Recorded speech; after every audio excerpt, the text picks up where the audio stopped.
প্রধানমন্ত্রীর বরিশাল সফরকে ঘিরে এবার দেখা গেল ভিন্ন এক চিত্র। শহর জুড়ে নেই ব্যানার, ফেস্টুন, পোস্টার কিংবা তরুণের বাহুল্য। প্রধানমন্ত্রীর নির্দেশনা মেনে অপ্রয়োজনীয় প্রচারণা বন্ধ রাখায় কমেছে অর্থের অপচয়। অন্যদিকে প্লাস্টিক নির্ভর সাজসজ্জা না থাকায় পরিবেশও পাচ্ছে কিছুটা স্বস্তি। নতুন এর রাজনৈতিক চর্চাকে ইতিবাচক বলছেন পরিবেশবিদ সহ সাধারণ মানুষ।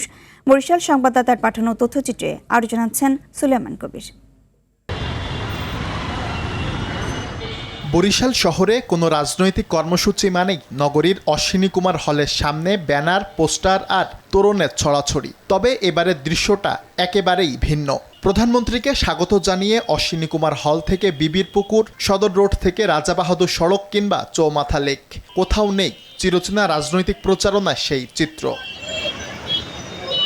নেতাকর্মীরা বলছেন প্রধানমন্ত্রীর নির্দেশেই নতুন এ রাজনৈতিক সংস্কৃতির জন্ম দিয়েছে বরিশাল। এতে কিছুটা স্বস্তি মিলেছে সিটি কর্পোরেশনের পরিচ্ছন্নতা কর্মীদেরও। অপরিকল্পিতভাবে যে এগুলো লাগানো হয় তাতে অবশ্যই শহরের পরিবেশ অপরিচ্ছন্ন হয়, পরিবেশ নষ্ট হয়। এই ব্যানার ফেস্টুন থাকলে আমাদের যখন প্রোগ্রাম শেষ হয়ে যায় তখন সারা শহর এটি অপরিচ্ছন্ন নগরীতে সৃষ্টি হয়ে যায় এবং তখন আমাদের এগুলো কানেক্ট করিয়া এগুলোকে শহর পরিষ্কার করতে আমাদের খুব ভোগান্তি সৃষ্টি হয়। আমাদের নেতা তিনি নিজেই বলেছেন যে ব্যানার ফেস্টুনে যে খরচটা হবে সেই খরচটা আমরা যাতে আমাদের অসচ্ছল নেতাকর্মী আছে তাদের মাঝে আমরা ওই টাকাটা যাতে দেওয়া হয়। ব্যানার ফেস্টুনের ব্যবসার সঙ্গে জড়িতরা বলছেন ব্যবসায় মন্দা নামলেও নেই আফসোস। আমরা বরিশালবাসী খুশি যে আমাদের বরিশালের জন্য কিছু চাহিদা অন্তর্পক্ষে পূরণ করে যাবেন। প্রধানমন্ত্রী আসছেন কিন্তু আমাদের কোনো ব্যানার ফেস্টুন নাই, কিন্তু আসছে এটাই আমরা আনন্দিত।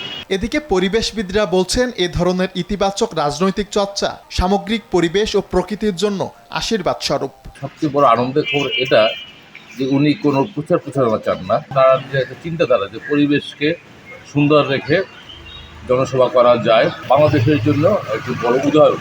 তারেক রহমানের হাত ধরে শুরু হওয়া এ চর্চা অনুকরণীয় হয়ে থাকবে সব রাজনৈতিক দল ও তাদের নেতাকর্মীদের জন্য, এমনটাই প্রত্যাশা বরিশালবাসীর।